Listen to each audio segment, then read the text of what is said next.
What's up, America? We back. Another cooking video on our channel, CNS for Life. Yeah. Hey, I'm all about being fast and cheap and easy. And I'm talking about my cooking. I'm also affordable.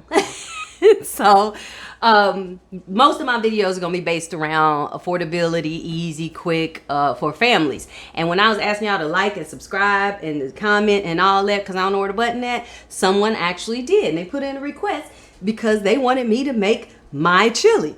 Now, I don't profess to be a chili person. I don't participate in chili cook-offs. I just make chili like my family likes. So we're gonna whip up this chili real quick, and I'm gonna give you the alternatives with it, and then we're gonna move forward. Y'all gonna taste it, do it however you like to do it, and we're gonna work this out.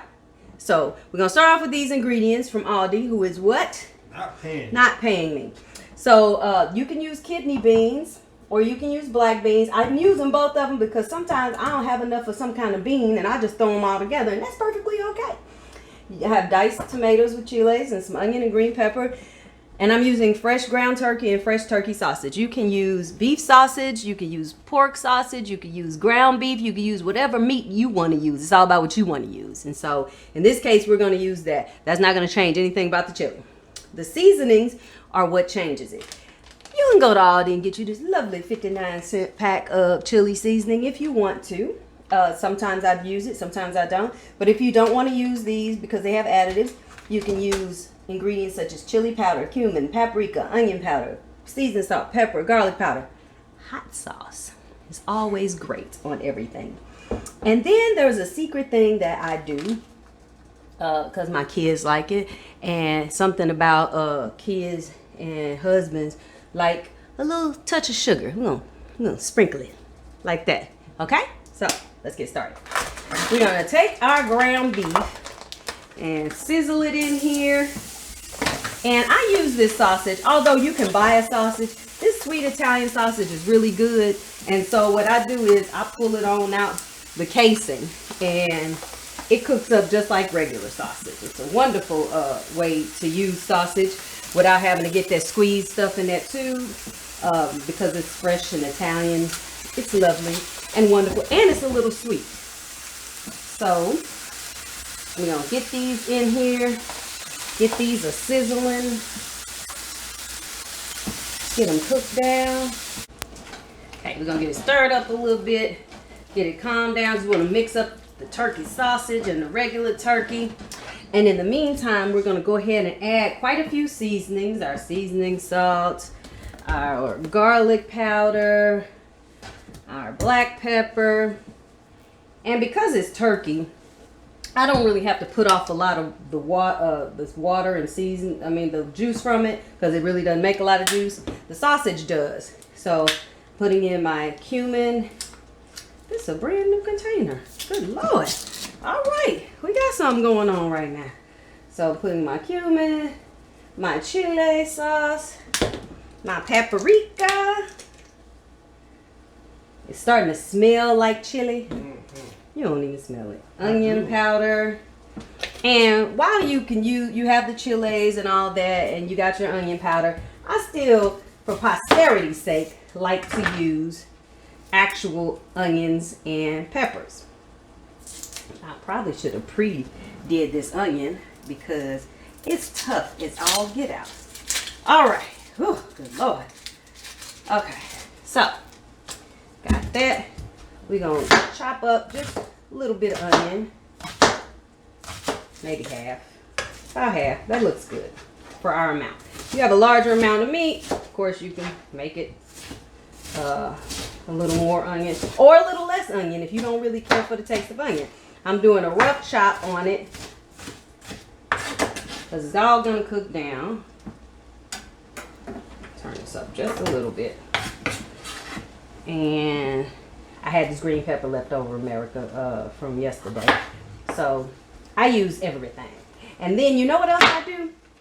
I take the scraps from onions and celery and carrots, and I freeze them, because you can make a great vegetable stock with the scraps from certain vegetables and peppers and such. Leeks and it makes for a great stock. I said I was gonna do video on stocks. So, got these all chopped up. And we just waiting on this to cook on down. This will brown. You want to brown it, but you want to cook it down as far as you can, because when you serve the chili, it's almost ready. As soon as you mix this part and that part up, you should be ready to go. So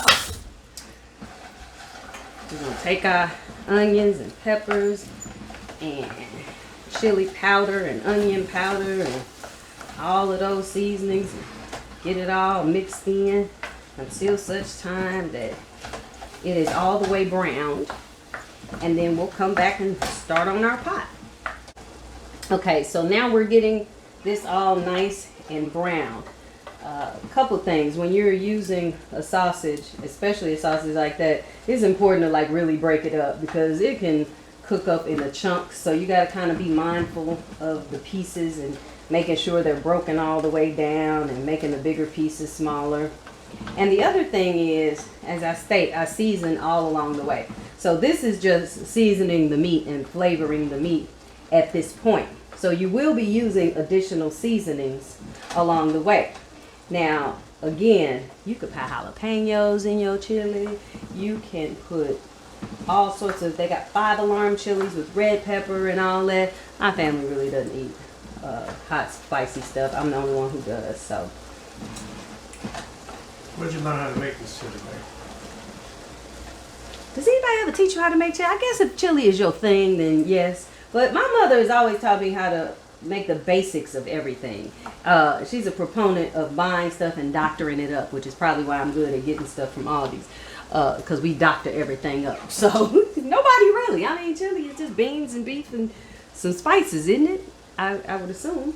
So, but anyway, in the meantime, let me have a sip of my libation with my wonderful Prince cup.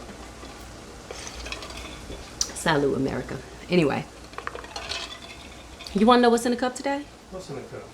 Tennessee moonshine. Jackson, Tennessee. My peoples. So while that's cooking, I've drained these beans and I've thrown 3 cans. If you are a bean eater, you can put as many cans of beans as you feel necessary. I'm not good at measuring anything simply because I do everything by taste. But 3 cans of beans and 2 pounds of meat seems good enough for me because my kids like more meat than beans. If you like more beans than meat, you could do it however you want to do it. And as this is finishing, I'm going to go ahead and drop these stewed tomatoes in here. And let that go on and simmer down just a little bit more. And then I'm going to taste my meat right quick. The meat tastes good. It could use a little more seasoning. And so this is why I don't measure. So it doesn't really have a lot of salt on it.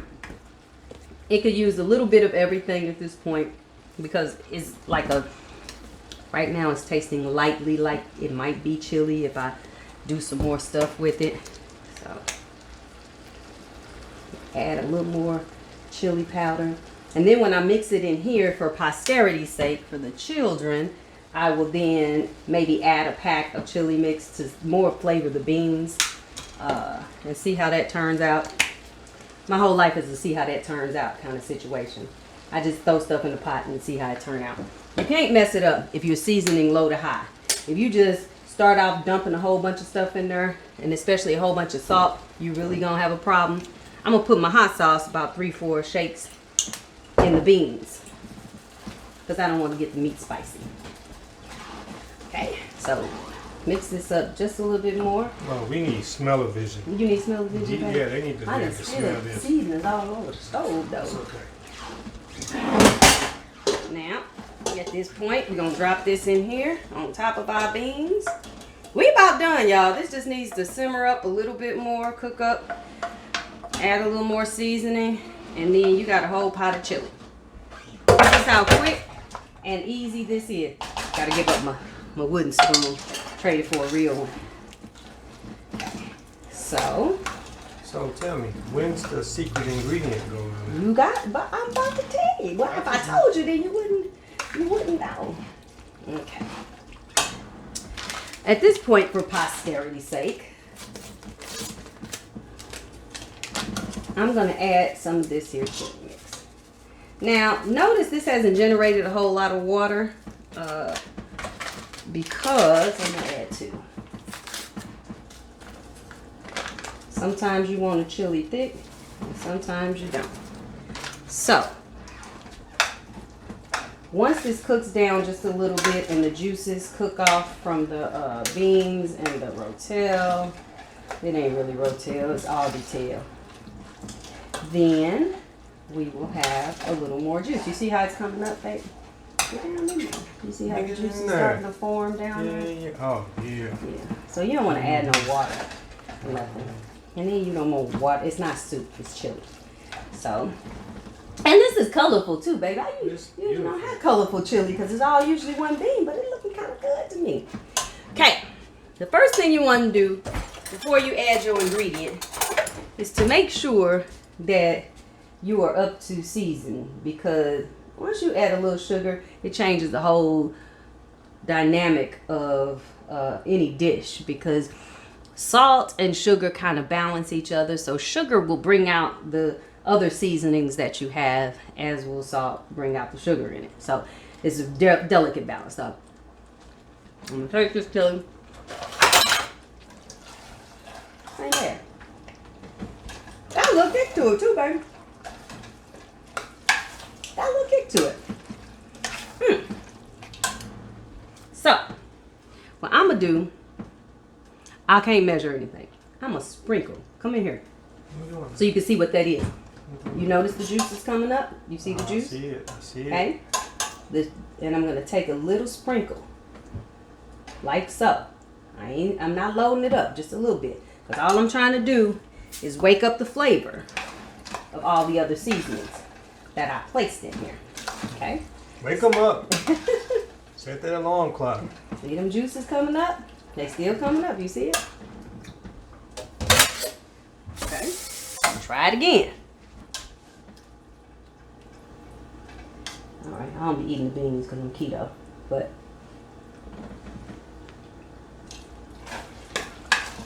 turn it on down. Let it simmer a little bit. I'm saying that it might need a little bit more sugar because now I taste the seasonings. But it might need a little more kick. Okay. I'm thinking that's it. So, a little bit more simmering. And like I said, your juice is coming up. Check it out, baby. Put it in there. Get in there. Get in there. You see the juice? Okay. You see it? Oh my goodness. Okay. So now I'm gonna let you do it. Now, you know your beans, if all your beans was the same color, your chili would look more uniform. But this is kind of sexy. You gonna let me taste that? Let me blow on it. Blow on it. Because you don't do hot food. You don't want nothing to taste like lava in your mouth. What say you? Be honest. Me and you must never part. So silly. Anywho, so that's it. This is what we got. I would simmer this for another 10 minutes maybe, just to give everything a chance to marry, and turn it off and get you some oyster crackers and you good to go. I want y'all to like my page, like our channel. I want y'all to subscribe, to like, comment, all that stuff. Shout out to my sister-in-law Lavina, who actually asked me to do this dish. Did you say you wanted me to save you some? I'm not sure, but I appreciate it anyway. Well, she won't be getting this. How you gonna play her like that? See who love you? That's all I'm saying. Listen, they pan in here one more again. So, you know, if you got a bigger family, need some more chili, you need a little more beans, or if you want more of this or that. Right now the flavors are starting to marry and do really well together. And if it were me at this point, I'd put a whole lot of hot sauce and stuff in there, or chilies, but you know, the hubs don't eat it like that. So thank you very much for watching our channel, CNS Fall Live. Yeah. Fanatic.